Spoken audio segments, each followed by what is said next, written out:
Hello, I'm Todd Zakreisig, Director of the Faculty Center for Innovative Teaching at Central Michigan University. Welcome to another session of Take 5 for Teaching, a 5-minute video on tips and techniques for better student learning.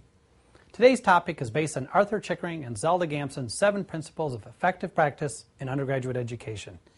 In March of 1987, the American Association of Higher Education first published these 7 principles. They continue to be widely accepted as a solid foundation for both good teaching and student learning. This Take 5 is devoted to the 6th principle. Good practice communicates high expectations. The overall goal here is to hold students to high standards and to do what you can to help them to be successful. Once they succeed, they will persist more when faced with difficulties in the future. It really is a self-fulfilling prophecy. Success leads to more success. Following are a dozen ideas that may assist you in this area. First, tell your students you expect them to work hard in your class, but that you will also support them in their efforts. Second, explain why solid work in the area pertaining to your course is important. For example, in a building and construction course, it might literally mean the stability of a structure. For psychology, high levels of thinking might better lead to better understandings of results of an important experiment.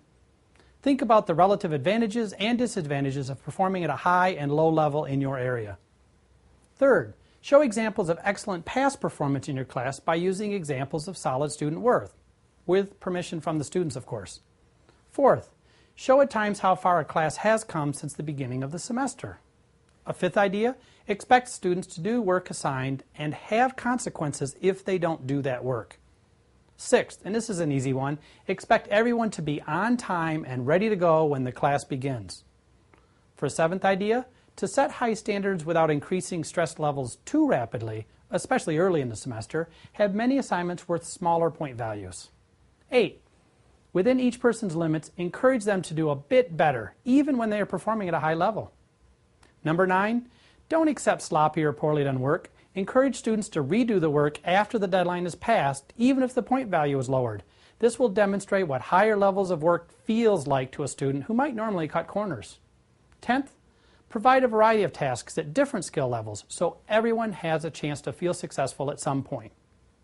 11th idea, give solid feedback, indicating how the student could do better, and just as importantly, what things have been done well by that student. And finally, demonstrate high levels of performance in your own work. Model for students what you expect of them. If you want their work to not have grammatical errors, make sure anything that you give them, including your presentation materials, is free of grammatical errors. You cannot shrug off a misspelled word on a PowerPoint slide you present and then be frustrated if a student presentation has a misspelled word. If you do make a mistake, point it out to the students and explain that you will fix it and why it is not going to be left the way it is. It seems true for just about anything we do in life. When there's an easy way out, it's easy to take it. And when we need to work hard to succeed, we put in more effort. Let your students know that learning is hard work and that you expect that they will have to work hard in class. They can certainly still have fun, but they will be working hard. Obviously, some of these suggestions will work better for you than others. The idea is to be mindful and to think about ways you can help your students perform at high levels. It is one thing to say students don't work hard at learning and that they won't do the work. It's another thing to do something about it. If you would like additional information about this topic, please call Facet at 774-3615 and ask for me, Todd Zakreisig, and I can clarify or expand on the items previously mentioned. I also even have a few more ideas. Thank you.